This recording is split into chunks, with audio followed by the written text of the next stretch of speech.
चरणामृत में हाथ डाला तो वहीं से निकल आई चंचल निर्मल धवल गंगा जी। पवित्रा किंतु चंचला, आज से तू मेरी पुत्री और नाम तेरा गंगा।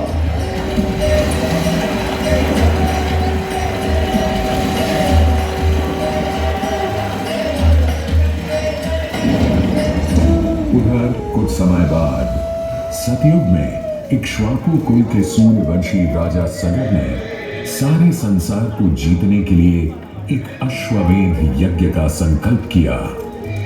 सुने सुने सुने, सब सुने, यह चिन्हित पूजित धवल अश्व जहां भी जाएगा वो भूमि राजा सगर की मानी जाएगी। यदि किसी ने इस अश्व को रोका या पकड़ा तो उसे सगर के 60,000 एक पुत्रों और उनकी लक्षाधिक सेना का सामना करना पड़ेगा। सुने सगर का अश्व अजेय अपराजेय बढ़ता जा रहा था और स्वर्ण लोक में बढ़ती जा रही थी देवेंद्र इंद्र की दुविधा। डरकर वो अश्व को रोकने की युक्ति लगाने लगे। इंद्र ने राजा सगर के उस घोड़े को चुरा लिया और छल से महर्षि कपिल के आश्रम में बांध दिया। घोड़े को खोजते हुए राजा सगर के 60,000 पुत्र महर्षि कपिल के आश्रम में पहुंचे। वहां घोड़े को बंधा हुआ देख क्रोधित पुत्रों ने कपिल मुनि को घोड़ा चोर समझा और उन्हें अपशब्द कहने लगे। वाचाल कुमारों, यदि कपिल ऋषि ने खोली आंख तो तपस की योगाग्नि से जलकर तुम सब हो जाओगे राख।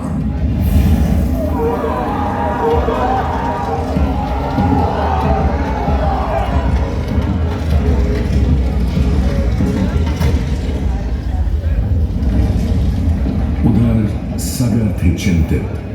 न अश्व का पता था न पुत्रों का कोई समाचार।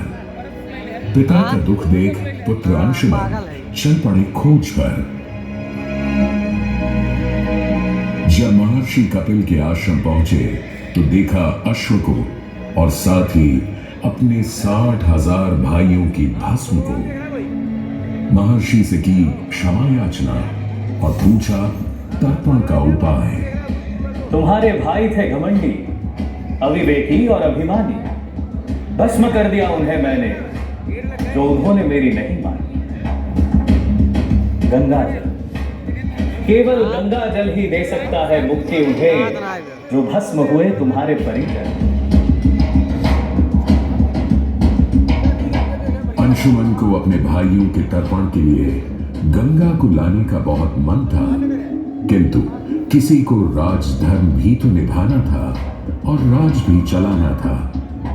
देखते देखते 7 पीढ़ियां गुजर गईं, पर 7 पीढ़ियों के बाद समय आने पर राजकुमार भगीरथ ने राजा बनने से साफ मना कर दिया।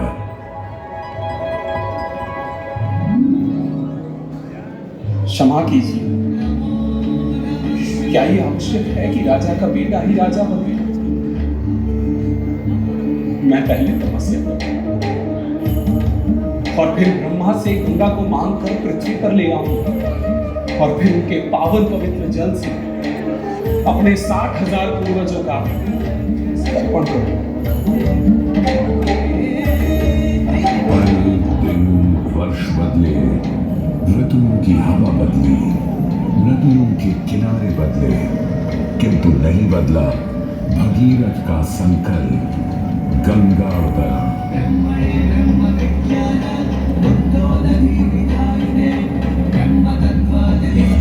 पुत्र भगीरथ, हम तुम्हारे तप से प्रसन्न हैं। बताओ क्या आशीर्वाद चाहिए? हे भगवान, मेरे पूर्वज के तर्पण के लिए मुझे आपकी पुत्री गंगा चाहिए।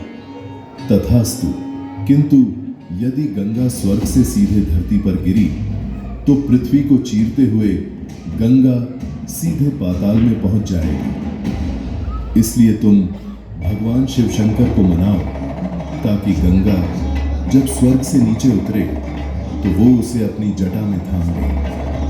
अब भगीरथ ने एक अंगूठे पर खड़े होकर भगवान शंकर को मनाने के लिए शिव शंकर का जाप शुरू कर दिया।